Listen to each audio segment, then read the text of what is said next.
बरसात की वह रात किसी आम रात जैसी नहीं थी।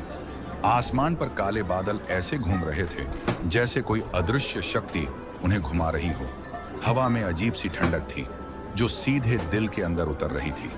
दूर पहाड़ों के पीछे बिजली चमकी और उसकी रोशनी में पूरा इलाका एक पल के लिए सफेद हो गया। उस रोशनी में एक लड़की अकेली खड़ी थी, आयरा। उसके काले बाल बारिश में भीग चुके थे और उसकी आंखों में कोई डर नहीं था, बल्कि कोई ऐसा दर्द था जो बरसों से अंदर दबा हुआ था। उसके गले में एक पुरानी चांदी की लॉकेट थी जिसमें अजीब से निशान बने थे, वही निशान जो इस दुनिया और दूसरी दुनिया के बीच का रास्ता खोल सकते थे। आयरा को नहीं पता था कि आज की रात उसकी जिंदगी हमेशा के लिए बदलने वाली है। वह जिस गांव में रहती थी उसका नाम था रूहाना। ये गांव नक्शों में नहीं मिलता था। लोग कहते थे कि रूहाना दो दुनियाओं के बीच बसा है, एक इंसानों की और दूसरी उन आत्माओं की जो अधूरी कहानियां छोड़कर मर गई थी। बचपन से आयरा को अजीब चीजें दिखाई देती थीं। दीवारों से आती फुसफुसाहटें, आईनों में अजनबी चेहरे और कभी कभी कोई ऐसा हाथ जो उसे छू लेता जबकि वहां कोई नहीं होता।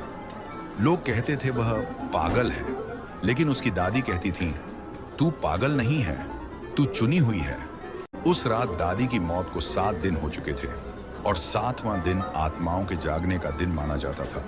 आयरा पुरानी हवेली के सामने खड़ी थी, वही हवेली जहां उसकी दादी आखिरी बार गई थी और फिर कभी वापस नहीं लौटी। दरवाजा अपने आप चरमराकर खुल गया।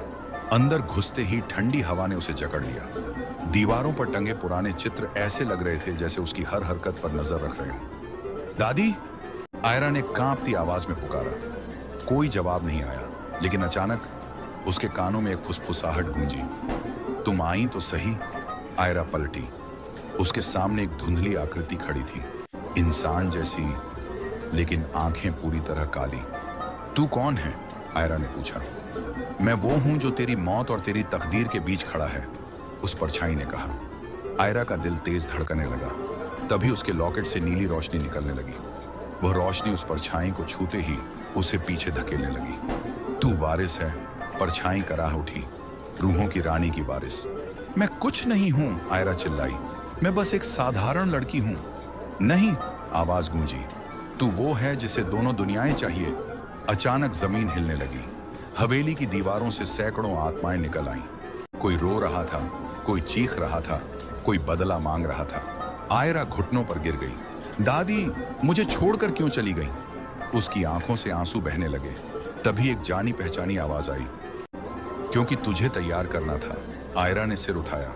उसके सामने उसकी दादी खड़ी थी, लेकिन